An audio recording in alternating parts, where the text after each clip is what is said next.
In this video, I'll be showing you how to remove a controller for an EVOLV Tour. You'll need an M2.5 Allen key like this one, and a small Phillips screwdriver. The first stage is to remove the grip tape here and here.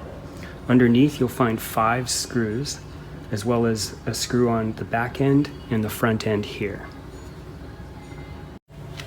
Next, with a Phillips screwdriver, remove the 4 screws on the front bumper. There's 2 on the left and 2 on the right.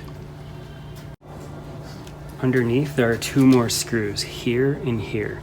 You want to remove the front bumper in order to access the controller wires to disconnect the wire leads.